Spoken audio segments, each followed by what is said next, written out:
Friends, நம்ம வீட்டுக்கு முன்னாடி ஒரு கூரை போட்டிருக்கோம். அந்த கூரை பற்றி இப்போ நம்ம பார்த்துடலாங்க. இது நம்ம 10 அடி வாங்கியிருந்தோம். இந்த பாலிகார்பன் ஷீட் 10 அடி வாங்கியிருந்தோம். இது நம்ம 8.25 அடிங்க. மீதி இருக்கிறத நம்ம சைடில் கிளாடிங்காக போட்டுக்கிட்டோம். அதாவது மழை பெஞ்சு சாரல் அடிக்காமல் இருக்கிற ஷீட்டு. அப்படி பிளைன் ஷீட் வாங்கினா என்ன இருக்கும்னா, அந்த இடத்துல நம்ம சிலிக்கான் போடணும். 2 ஜாயிண்ட் வர இடத்துல நம்ம சிலிக்கான் போட்டு பேஸ்ட் பண்ணுங்க. பட் கரெக்டாக பண்ணால் தான் ஆச்சு. அப்படி பண்ணாத போது என்ன ஆகுதுன்னா வாட்டர் லீக்கேஜ் ஆகும்.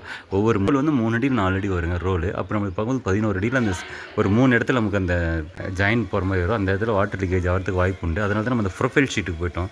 இந்த ப்ரொஃபைல் ஷீட்னா பாருங்கள், இந்த இடத்துல குளவு போட்டுருக்கு இல்லைங்களா, அதனால் இது லீக்கேஜ் ஆகாது. ஃப்ரெண்ட்ஸ் பாருங்கள், நம்ம பாலிகார்பனேட் ஷீட் வாங்கிட்டோம். எதுக்குன்னா இங்கே மேலே பாருங்கள் பாலிகார்பனேட் ஷீட் போட்டுட்ருக்கேங்க. இங்கே ஃப்ரேம் அடிச்சிட்டோம். ஃப்ரேம்னா இங்கே வந்து லெஃப்ட் சைடில் வந்து 1 இன்ச்சு தூக்கிக்கிட்டோம். இந்தாண்ட ரைட் சைடில் வந்து 1 இன்ச்சு இறக்கிருக்கு.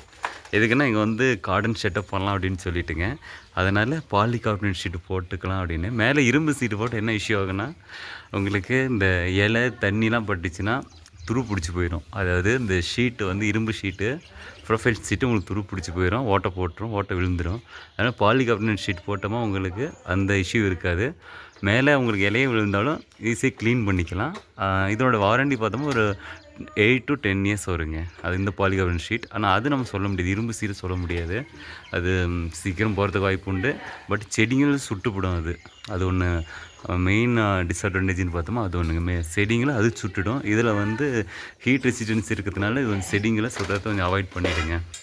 இதில் பார்க்குறது கொஞ்சம் ஸ்கின் அந்த ஸ்கையும் ஓரளவுக்கு ஓகே நல்லாயிருக்கும். இன்னொன்று லைட்டு வெளிச்சமும் உங்களுக்கு நல்லாவே லைட் வெளிச்சம் கிடைக்கும். தான் கட் பண்ணி போட்டுட்ருக்காங்க.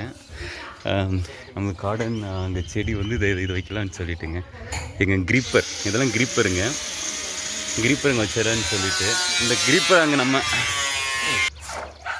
இது பாருங்கள், இது நம்ம இவங்க போட்டுட்ருக்காங்க. இது ஸ்கொயர் ஃபீட்டு பார்த்தோமா 67 ரூபா வருதுங்க. 67 ரூபா ஸ்கொயர் ஃபீட் ரேட்டுங்க. இப்போ நம்ம இந்த பாலிகார்பனேட் ஷீட்டை பற்றி பார்த்தோமாங்க.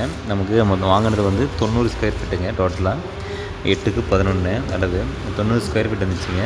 நம்ம டோட்டல் எல்லாம் பார்த்தோமா, இந்த ஒரு கம்பி, அப்புறம் இந்த ஸ்க்ரூ, அப்புறம் 4 பாலிகார்பனேட் ஷீட்டுங்க.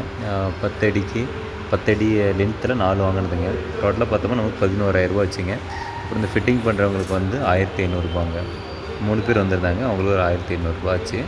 ஸோ இதுதான் வந்து இதோட காஸ்ட்டு செலவுங்க. அதாவது இந்த ஷீட்டோட காஸ்ட்டு செலவு. ஃப்ரேமிங் காசு வந்து அது தனியாக வந்துச்சுங்க.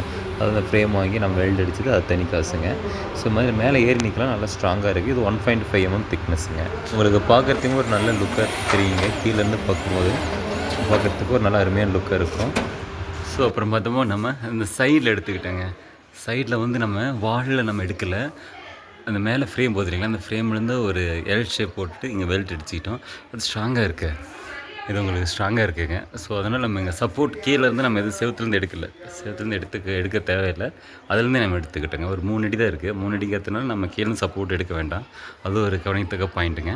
அப்புறம் பார்த்தோம்னா நம்ம சைடில் வந்து நம்ம 10 அடி வாங்கியிருந்தோம். இந்த பாலிகார்பன் ஷீட் 10 அடி வாங்கியிருந்தோம். இது நம்ம 8.25 அடிங்க. மீதி இருக்கிறத நம்ம சைடில் கிளாடிங்காக போட்டுக்கிட்டோம். அதாவது மழை பெஞ்சு சாரல் அடிக்காமல் இருக்கிறதுக்கு சைட் கிளாடிங் போட்டுக்கிட்டோங்க. இதை பார்க்கறதுக்கு லுக்கு வந்து நல்லா இருக்குது. நம்ம ஆக்சுவலி கிளியர் வாங்கலான்ட்டு தான் இருந்தோம். கிளியர் ஒரு பிளைன் ஷீட். அப்படி பிளைன் ஷீட் வாங்கினா என்ன இருக்கும்னா, அந்த இடத்துல நம்ம சிலிக்கான் போடணும். 2 ஜாயிண்ட் வர இடத்துல நம்ம சிலிக்கான் போட்டு பேஸ்ட் பண்ணுங்க. பட் கரெக்டாக பண்ணால் தான் ஆச்சு. அப்படி பண்ணாத போது என்ன ஆகுதுன்னா வாட்டர் லீக்கேஜ் ஆகும். ஒவ்வொரு 3 அடியில் 4 அடியில் வரும். அது ரோல் வந்து 3 அடி 4 அடி வருங்க ரோல். அப்புறம் நம்ம பார்க்கும்போது 11 அடியில் அந்த ஒரு 3 இடத்துல நமக்கு அந்த பிட்டு வருங்க, ஜாயின் போகிற மாதிரி வரும். அந்த இடத்துல வாட்டர் லீக்கேஜ் ஆகிறதுக்கு வாய்ப்பு உண்டு. அதனால தான் நம்ம அந்த ப்ரொஃபைல் ஷீட்டுக்கு போயிட்டோம். இந்த ப்ரொஃபைல் ஷீட்னா பாருங்கள், இந்த இடத்துல குளவு போட்டுருக்கு இல்லைங்களா, அதனால் இது லீக்கேஜ் ஆகாது. இங்கே இந்த குளவு இருக்கு இல்லைங்களா, பாருங்களேன், இந்த குளவு இருக்கிற இடத்துல இந்த ஷீட்டு உள்ள மேலிங்கிலையும் வரும்போது இங்கே லீக்கேஜ் ஆகாதுங்க. இப்போ நம்ம இந்த செடியில் நம்ம இதெல்லாம் க்ரீப்பருங்க. இந்த க்ரீப்பர் செடி நம்ம மேலே விடும்போது என்ன ஆகுதுன்னா அது சுடாது. அந்த இடத்துல வந்து நமக்கு அது இரும்பு சீட்டு போட்டால் சுட்டுரும். இந்த சீட்டு நமக்கு சுடாதுங்க.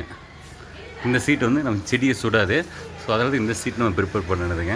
அதாவது உங்களுக்கு இது மாதிரி செடி வளர்த்தணும், கார்டனிங் பண்ணணுங்கிறவங்க நீங்கள் இந்த பாலிகார்பனேட் ஷீட் ப்ரொஃபைல் ஷீட்டுக்கு போய்டுங்க. இது ஒரு நல்ல ஆப்ஷனாக இருக்கும். செடி சுடாது, லைட் வெளிச்சமும் இருக்கும், ரொம்ப சூடாகவும் இருக்காதுங்க. கீழே பார்த்தா சூரியன் தெரியுது, பட் ஆனால் ரொம்ப சூடாக இல்லைங்க. கீழே வந்து ரொம்ப சூடாக இல்லை. செடி வளர்த்துறதுக்கு ஒரு அருமையான ஒரு ப்ரொஃபைல் சீட்டுங்க இது. Okay friends, thank you. நம்ம நெக்ஸ்ட் வீடியோவில் பார்க்கலாங்க.